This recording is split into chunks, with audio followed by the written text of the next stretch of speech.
Okay, so how do you feel about discharging this child?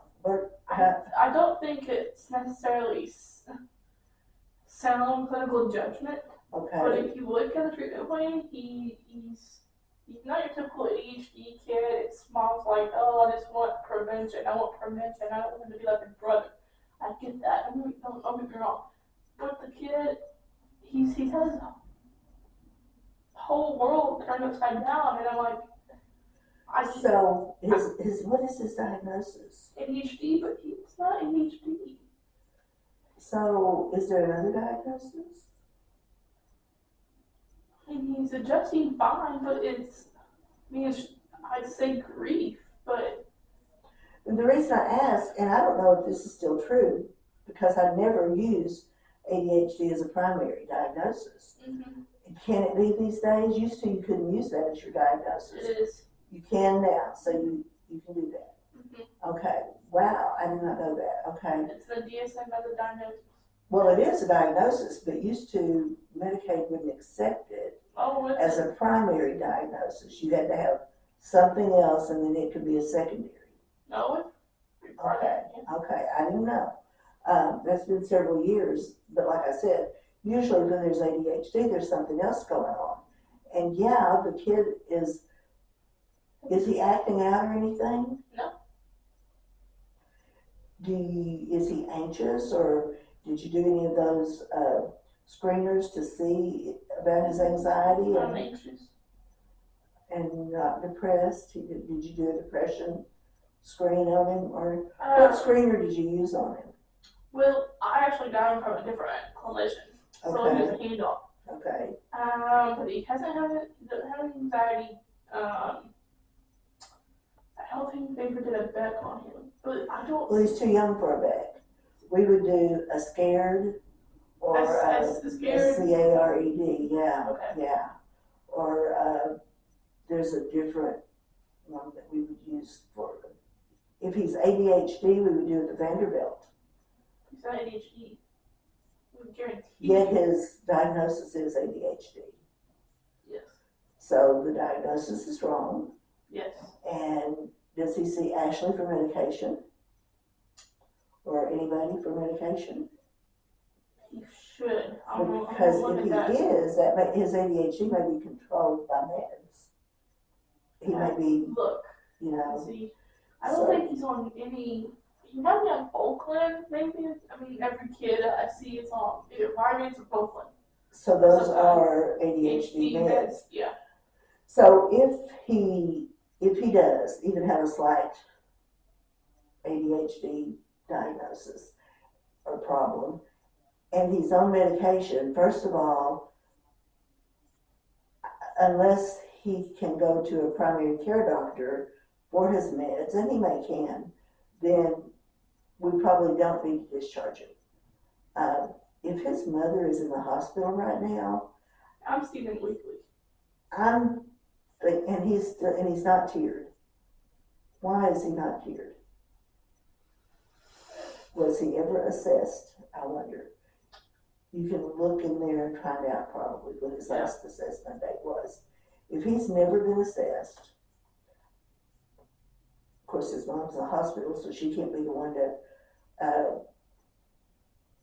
Does his older sister actually have guardianship or anything? No.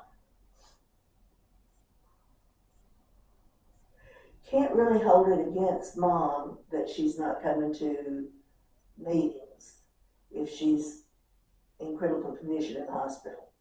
So I would always put a note in there every month that says mom is in the hospital, unable to attend family sessions. So that will take care of that as far as the chart reviews go. You're seeing him weekly, so you've got that covered. Probably, if this kid's never been tiered, you inherited him, then and his Medicaid is his insurance, obviously, because that's what you can take. Then our department at the home office is getting him more units as they come up due. Okay, So as long as your notes indicate that those units are needed, because did you say he may be regressing some, or I is wouldn't he say continuing to make regressing. progress? I would say he's continuing to make progress on his diagnosis. Okay, But I did put that without that grief, his mom's in the hospital. right. I mean, Right. like, I put down all that stuff. So if that is truly not, and see, we need to do that, Vanderbilt, what you could do, and Just it take may one to the teacher, absolutely, and see how her answers are. Well, he has multiple teachers, so I don't know. One to each of them would be fine. And the reason I say that is that way you would get a broader idea of, if they all agree that there's no ADHD or anything, cool, then you're probably right. That way, like I said, that'll just give you a better idea with more opinions and see how he reacts in different settings and things. So I would take them to everybody that'll do them. I really would. Wow. And yeah, I mean, that's just me. That's like 10 teachers. But I would. I really would. If so, is he pulled out for any special Well, special what? classes, any kind of extra therapy, like? No. So he doesn't have anything like speech or anything like that. Oh, no. Okay. And he's doing fine as far as his grades go. What I know of. Okay.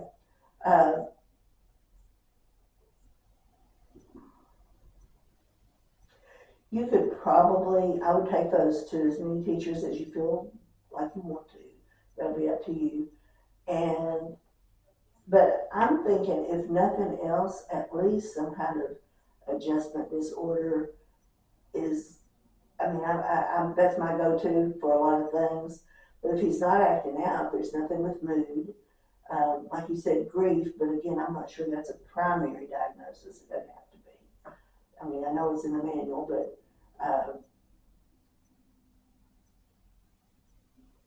so what do you work on with him? He looks at his brother and he's like, oh, he's angry. I don't want to be angry. So we talk about anger. We talk about impulse control. We talk about focusing. We talk about basically what we talk about is what is really going on for the moment. Okay. Let it stabilize the little guy. Okay. Does he talk openly about his mom? Oh, absolutely. And how does he feel about her being in the hospital? Is it realistic? I mean, he said his words were like, first my grandmother, now my mom's about to die. So, what about his anger? Is he actually angry? I don't see him as angry. Okay. He's got to, if he believes that his mom is now about to die, there's got to be some underlying feelings there somewhere.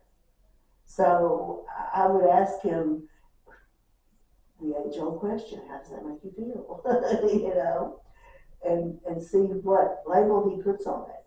You might get the sheet with all the little faces on it that have all the different emotions and see what he might pick for that. I don't know, just dig a little bit, I guess, is what I would do.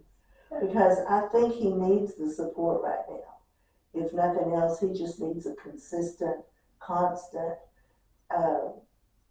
in his life, and somebody that he feels comfortable with, and he's open with you, it sounds like. Yeah. So I would probably just continue to write his notes in the direction of he's dealing with his mom being in the hospital and that sort of thing, so that it supports his need for the level of care that you're giving him. And I think he'll be fine. Because if they've not already cut him off by now, he's obviously had more than 13 visits. 12. He had a big break before school started though. I had about 3 weeks off because his mom didn't want to bring him up here and said he didn't need it. Well, even at that, if you got him from someone else, they probably hadn't seen it. How many times, has he been here for a while? Do you know? Well, his hours rolled over, and July, and I didn't start seeing him probably until the end of July, 1st of August, because his previous therapist quit in May, I believe. Okay. So I got him with a fresh set of hours. I got all my kids with a fresh set of hours. He wasn't here. Then, but here's the thing, even at that, you've seen him for more than 12 times already. July, August, September, maybe not. You're right at the end of it if nothing. I bet you can get him more hours. I mean, I have never had to ask for hours here. They're just always on top of it. And I say never. I don't really know that any time I've ever asked for hours, unless it's been my home-based clients, and those are different. So, but I'd stay on top of it, and I'd watch his hours and be sure. And when it gets down to 1 or 2, I'd sure ask for more and give a good explanation as to why he needs them. But right now, I think he still needs them. Even if, you don't quite know what to do with him, I think that he still needs that support. I would not want to abandon my kiddo when I knew his mom wasn't there to be able to take care of him. I have a client right now, and I would probably let her go to another therapist to help build that therapist's caseload, except her fiance, the guy she lives with anyway, just had literally open heart surgery, and she has been leaning on me throughout this whole time. And I'm thinking, well, this is not really the best time to transfer her to somebody else. But once she gets stabilized with that, then I'll talk about it with her. But anywho, there's that. So have you had your 6-month review yet with your LAC supervisor? Do you know what to expect with that? Have you had one yet? Do you have anything else you want to talk about today? Before I jump to that? You can jump to that. I can jump to that? Yeah. Well, I thought I would give you a clue. How do you feel about that? Sure. What? I see her today, and I'm not thrilled at all. And you're not what? Thrilled. Why? Just last time I saw her, she was starting to dig on The other stuff you talked about. Yeah. Yeah, well, you had mentioned that she was, and you were, I think, maybe going to see her. Were you going to see her that day or no? You said she'd gone back there anyway and had started to bring it back up. And so I told her, I said, I'll work on it. So I just bypassed it. Right. What do you mean bypassed it? I'm just not gonna, yeah, I deflected is what you're saying. I mean, it's not her business. Are there other things that you'd rather she help you with? Being a decent LAC, not. So how can she do that better? How can she do that better? First off, I mean, this is what I told my therapist, because they work in the same office, and I said, oh, they do. I probably knew that, but I forgot. Yeah. And so I told her, I said, I know better than this. You don't jump on top of someone's biggest trigger and trauma while they're undergoing already one of the biggest events. I mean, if they're already struggling and crying and saying, I literally said, such and such, I'm struggling because of this. Right. Then she decided to salt into the wound, huh? Oh, yeah. Well, then, okay. So did you open the door for her so that she could do that then? You're telling her I'm struggling, but... I'm struggling, but it wasn't with the therapist. It was with just personal stuff. And I said, and I'm trying not to let that go into my job. Okay, right. So that's how it came up in your supervision session. And okay. I don't know how it got brought up necessarily, but like in that supervision session, she's like, when are you gonna stop? And I'm like, and that's when I shut down. Right. I said to her, I want to go off, but I'm not going to.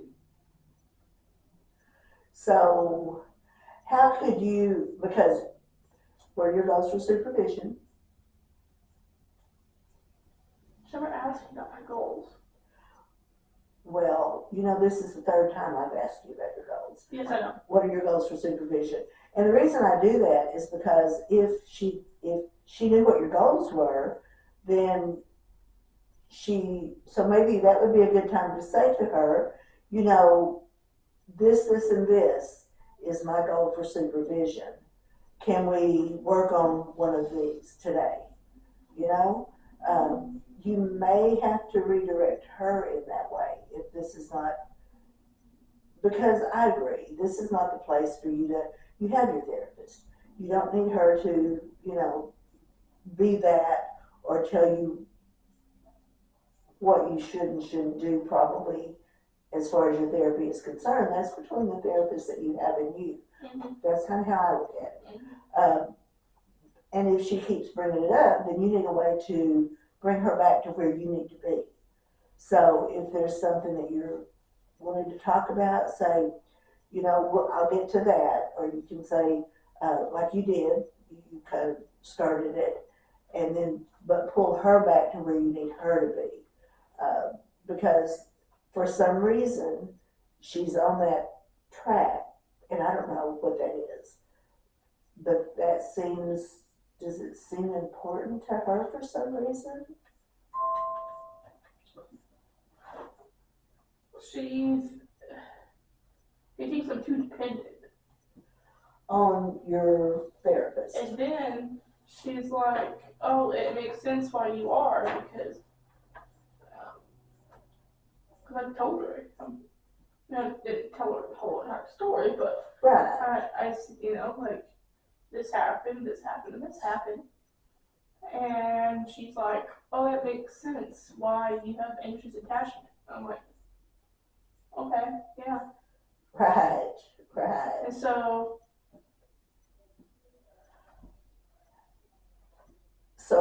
then that should be the end of that, we would hope.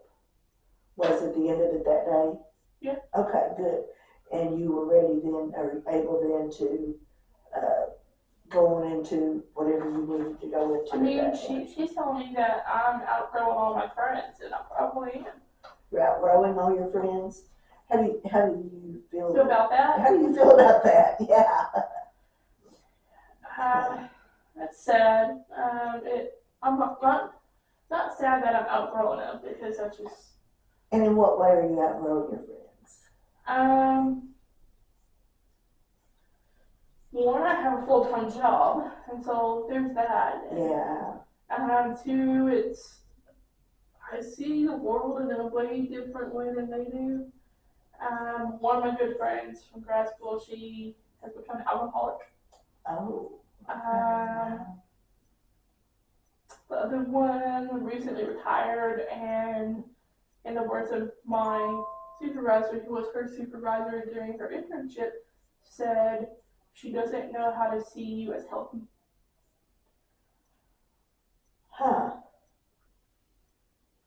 Healthy and capable.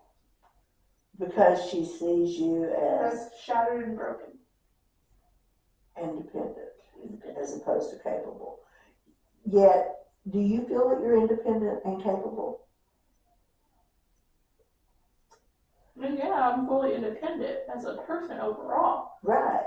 And I'm capable of doing a job and maintaining adulting. Exactly. Yeah, that's what I wanted to know, that you felt that way. Yeah. Yeah. I'm sorry. But it's a very awkward conversation for me, like, for me to just simply pick up the phone and just talk, So. Right. Because it's like, what do I talk to you about? Because I feel like our whole relationship is based on how can I help Samantha? How can I fulfill that need? How can I, mother this kid? And that's not necessarily what I needed from her. I was just going to say that. What do you need from her? And can you tell her that? She doesn't know how to give me that, and so what is that problem there? That's a codependent relationship. Yeah. And I'm trying to break away from that. So you are very aware of it, and you're trying to create a healthy boundary. So it's not you that can't maintain a healthy relationship, it's her, Right. which is what the other lady had said. So, I mean, like, I got a little irritated at her yesterday because she's like, I'm all the way in Little Rock. I need to go let my dog out. And I'm like, why are you all the way in Little Rock? you should have thought about the dog Oh, before you yeah, left. that's what I was thinking. Right. And so, I mean, am I a good friend to let her dog out because I live a mile away? Yeah, when they home, yeah. Right. But, I mean, what was I slightly irritated the fact that she didn't take responsibility for the dog? Yes, because I'll call her and say, hey, I need you to let my dog out because I have clients all the way until 6 tonight. Right. Right. But the dog will just take care of, the dog will do what he does and he'll go out when you get home. Yeah. Yeah. Is she also a therapist? She passed her NCE, but she is not licensed yet. Okay. She got offered a job here and turned it. Well, she didn't turn it down. She let that hang, and she still hasn't called home that. Oh, so she's not ready, apparently. She went with a different agency, and Oh, that's okay. fine. Don't get me wrong, but the Right. thing is, you do the professional thing. You do, yeah, yeah. Don't leave it hanging. Exactly, exactly. That's, in the employment field, one thing I hear from employers and people looking for jobs is like, could they just call me and let me know they filled the position? Well, I kind of look at it like it's my place to follow up on a job if I'm applying, and then they can tell me that they fill the position, But not everybody looks at it that way. Some people just think that they should get a phone call, and it would be nice to know, but you don't sit around waiting for those phone calls. You go ahead and just like with Matt, I'm sure he went ahead and filled the position if he had one, or he will if he hadn't heard from her. Well, I mean, she got offered the job the day of the interview, and I told her, I said, if he's really interviewing you, he's interested. Yeah, yeah. And so, in a way, I've never said this out loud to her, but like, you're missing out on a good opportunity because it's like, to me, I've had the best boss I've ever had, which, granted, I'm young, but Right. like, how many people are you gonna find like that? This has been a really good experience for me too, and I've had lots of bosses in my time. Was she someone you referred? Yes. So not only did she not do the professional thing with him, but she probably knew she was costing you some money if she didn't come. Mm-hmm. But, that's, you can't, if she found a better opportunity that she felt like she fit better in, I would respect that. I heard that. And good for her. That's, but yeah, you did, some people do make that phone call and say, I appreciate the offer, but I'm going to, not accept it at this time. And I hope you'll think of me later on, if, in the future. But anywho. So I'm going to talk to you a little bit about these evaluation things. I don't know what our time frame is looking like here. Okay, we got just a few minutes. So they're going to evaluate at 6 months. You should be evaluating on basic professional skills. And I'll just give you this.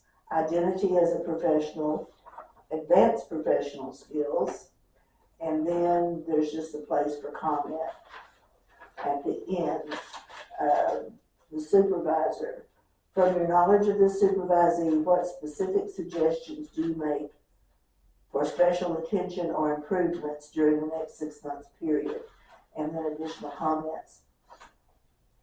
So this is what the supervisor is supposed to, I guess, give to you to send in. I think that's what mine did, was he would sit down and go through the evaluation with me or go over it with me